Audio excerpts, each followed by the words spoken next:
opening took place during a short ceremony on the college grounds this afternoon.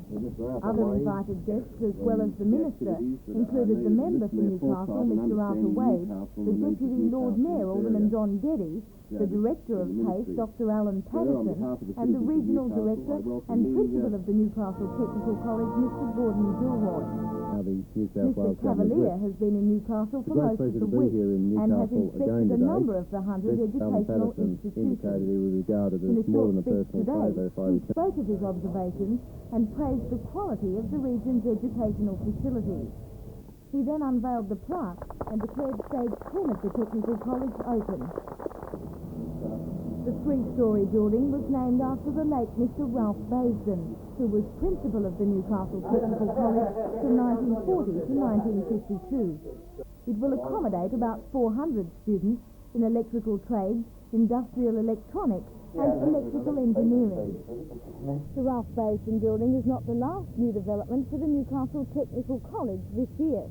In the next few weeks, work is to begin on a new small business and computing centre.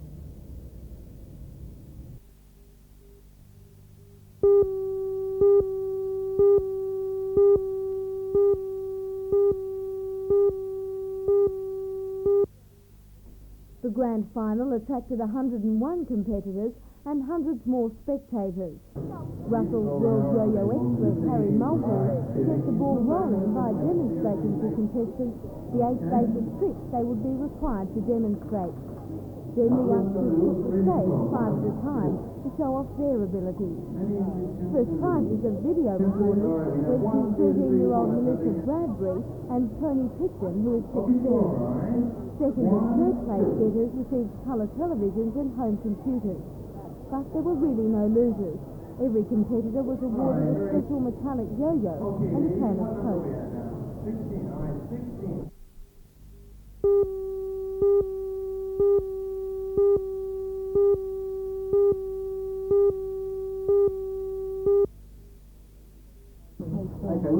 Mr Windsucker addressed the group at the Hunter Workers Research Cooperative on the contents of this new book. He has published a series of books and articles on the media and a well-known study on unemployment.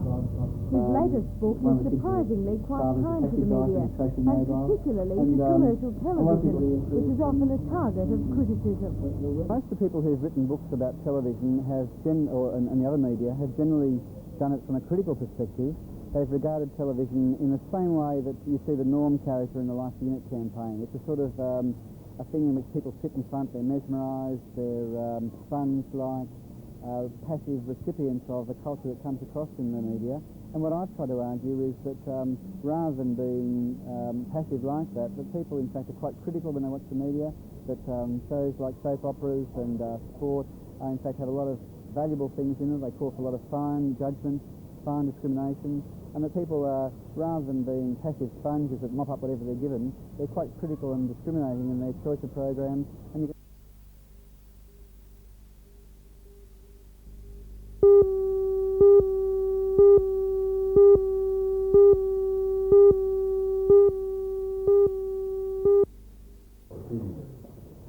About 40 people attended the seminar, which was organised by the University's Department of Community Programs and the Hunter Regional Community Forum. Among the official list of speakers were 2 from the Latrobe Valley, where a regional commission has already been established.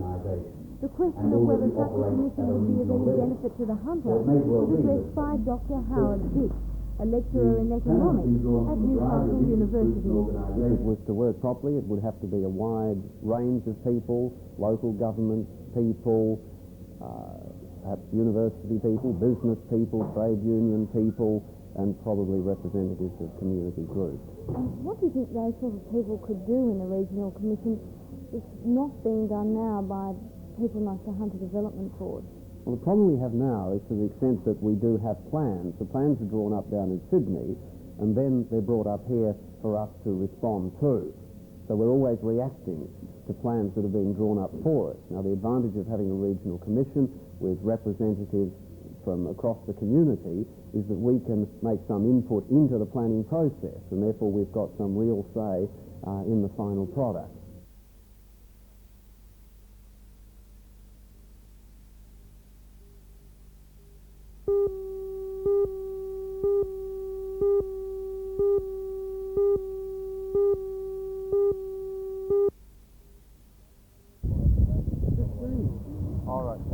on target, upwind radio. The best shots from Army units all over the country are testing their aim in competitions like this. The results of today's local competition will be compared with similar results from all over the nation. Up for grabs today was a local trophy, and 5 marksmen from each of 6 squadrons set their sights on winning it. They were required to bullseye targets from 200 and then 300 metres away. From each distance, the reservists also tried to accurately fire 7 shots within 20 seconds. It was a demanding test of technique and judgment, which the Army says benefits Australia by improving the effectiveness of our soldiers.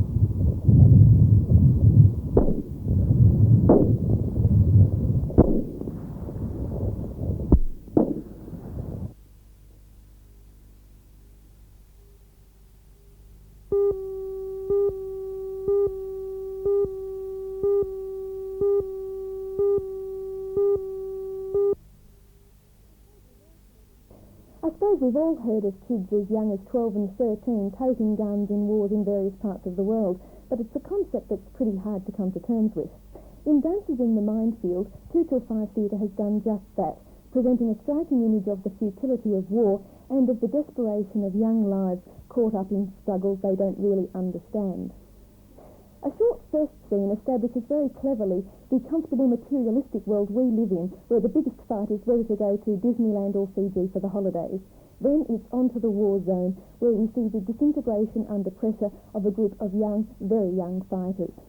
The excellent use of a striking 2-level set lets us see both sides in this conflict, and of course the truth is that they're very much the same. The level of acting and of commitment from this group is probably the best I've seen since they performed I Heard They Did It for Kicks a couple of years ago.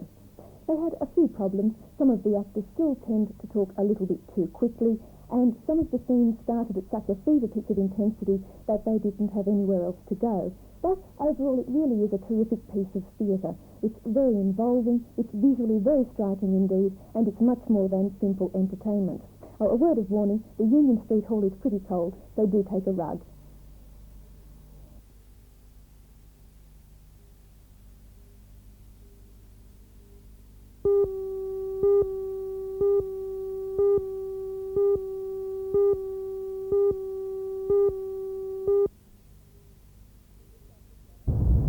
The lead-up regatta in Kiel, West Germany, saw a total of 1,200 craft of all shapes and sizes complete to warm up for the upcoming Olympics. The 505 joined in to lead into next week's world title. The class was won overall by Saltwater Wine of the Toronto Club, sailed by Dean Blatchford and Tommy Wood.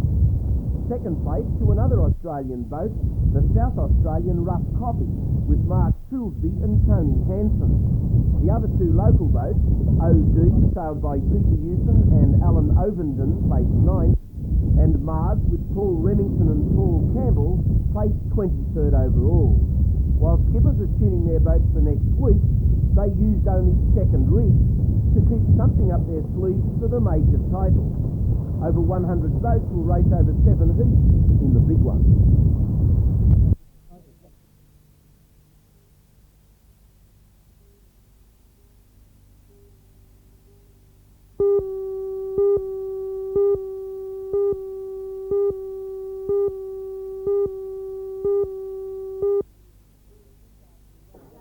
North Newcastle Rugby League hooker Rex Wright for his emergence as a top-class competitor.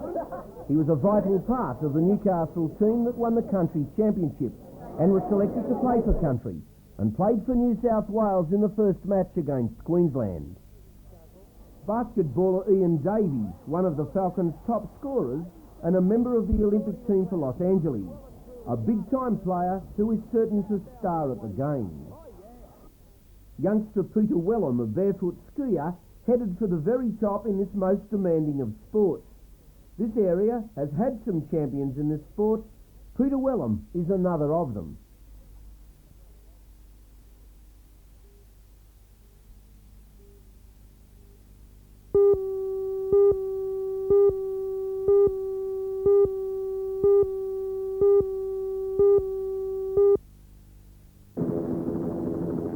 The NBN chopper made the dash to Gloucester with a doctor from Newcastle Hospital's intensive care unit and an ambulance paramedic on board after a child suffering insecticide poisoning was admitted to Gloucester Hospital. Although the chopper is not specially fitted out for medical transport, the medical team were able to strap the young patient to a small stretcher and administer oxygen during the 30-minute flight. The child, a boy aged 2, had apparently swallowed malicine, a dangerous insecticide. We need that box. He was transported from the chopper to Newcastle Hospital. His condition was described as stable.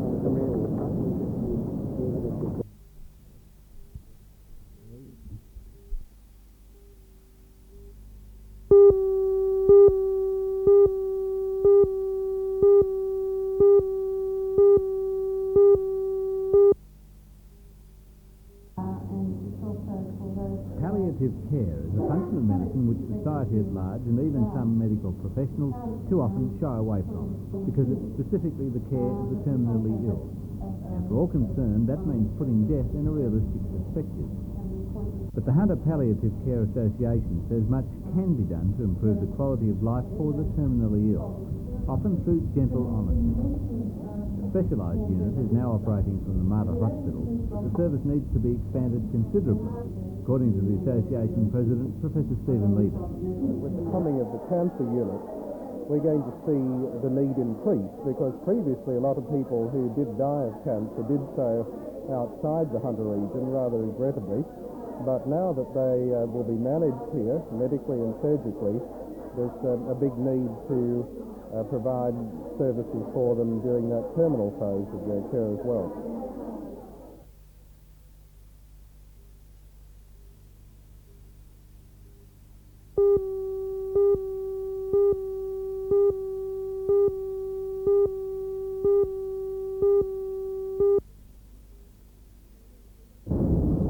Men and women from all over the globe who have decided to settle in Newcastle gathered at the City Hall this afternoon to pledge their loyalty to their new home country. The naturalisation ceremony was conducted by the Deputy Lord Mayor, Alderman Don Geddy. In his opening address, Alderman Geddy spoke of the importance of Australian citizenship to new residents, but he was careful to allay any fears that becoming an Australian meant renouncing one's ethnic traditions. No one who applies for Australian citizenship is expected to renounce cultural identities, customs, or traditions which are part of his or her heritage. The ceremony itself was brief. The candidates for naturalisation were asked to stand and take an oath of allegiance to Australia and to the Queen. Then they filed to the front of the hall to accept certificates of citizenship from Alderman Geddy. As they moved forward, most displayed a sense of pride and in some cases elation at their new status and identity. By the loyalty and sacrifice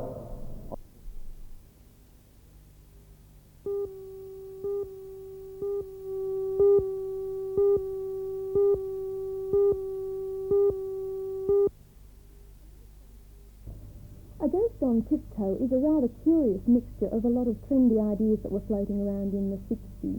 The generation gap, ageing hippies, demonstrations, relaxed attitudes towards sex and so on. All these threads and more are tossed together against the background of a man who thinks he has only 18 months to live. The question is, what does he do during those 18 months? And of course, this being a comedy, he finds that he lives life much more fully while dying than he ever did in the normal course of events. Newcastle Rep's production never really achieved that incredible lightness of touch needed to float over such an insubstantial play, and Robert Morley no doubt wrote it with his own undeniable gift as a comic in mind. I think it would really need a professional production to make this play sparkle. But still, Newcastle Rep gives us its usual, very competent production, although I think director Gwen Robertson could have Australianised the play. There were a lot of very English jokes that were just completely lost. Her cast, however, worked extremely energetically to derive quite a lot of smiles and a few good laughs from this really fairly forgettable play. Well, I don't think you'll die laughing, but nevertheless, it's not a bad night out.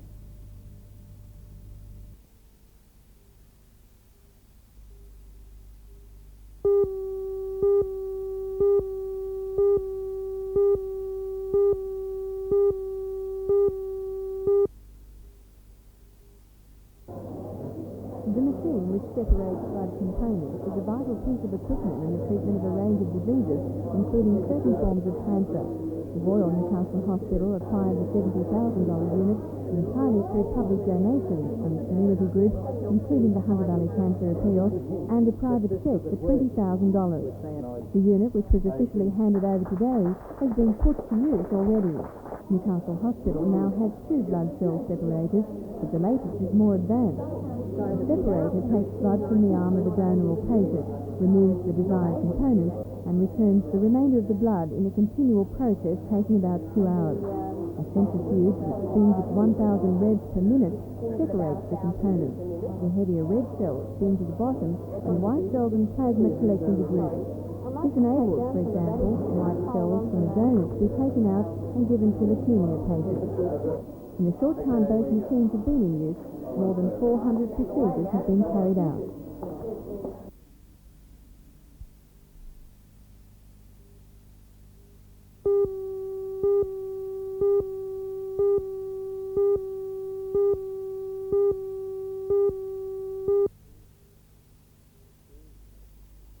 All medical schools in Australia not only have accreditation within Australia, this has been approved by the Medical Board of New South Wales, but also they have, from way back, invited the British General Medical Council to come and review all aspects of the training, and then it is up to them to recommend to the General Medical Council whether they will recognise this degree for purposes of professional practice as a doctor. So we have invited, as have all other schools, as they come to the end of their first training period, the council to come and assess us. And this they've done, and now we received this week the letter through the Vice-Chancellor to say that the council has acknowledged and recognises our degree, Bachelor of Medicine, as on an equivalent standard and comparable to that in Great Britain and other countries that Great Britain accredits. And therefore we have been given full recognition. Now for us, that's very good, that especially as a new school, especially one that's trying to explore and expand different ways of doing things, an independent international body of that standing and that experience has come, reviewed everything, and stated that they consider that this is comparable and of the appropriate standard equivalent to all others.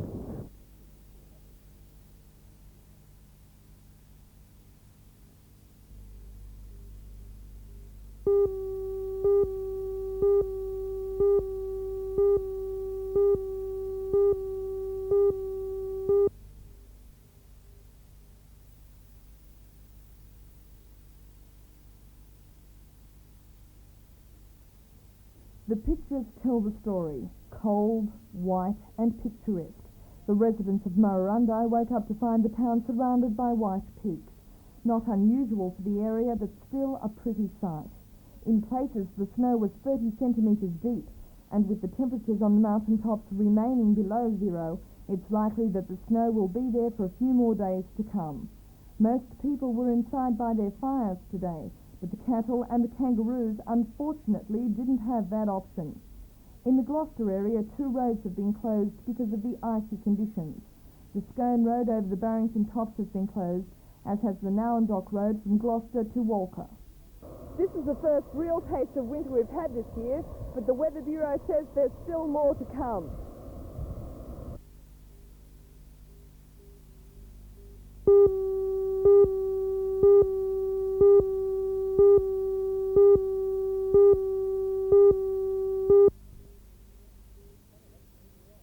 Fun enough, people write and say, when are you coming over, Des? And the promoters rang up and said, why don't you come? And only a fool would not come to Australia. By the way, this is the 16th visit. So I'm no longer what you call a Pommy or an Aussie. I'm a Possie, halfway between. I come here because I love it. And if you're going to be international, I don't think you can sit back and see, maybe movie stars can do it. But as a TV performer, and basically I'm a live performer, I mean there's a crowd out there, and I'm like a little racehorse in the gate. I'm telling you, I want to get out there. And you can't entertain them from your front room at home. You've got to get on the plane and fly there.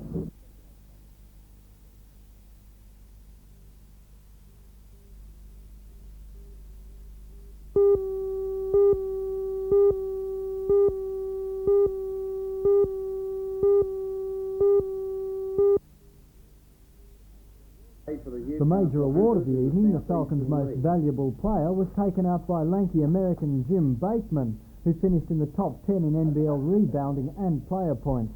Bateman was snapped up by the Falcons in the pre-season after playing last year with the Newcastle Hunters, and as well as most valuable player, he was voted the season's top rebounder with an average of 9 rebounds a game.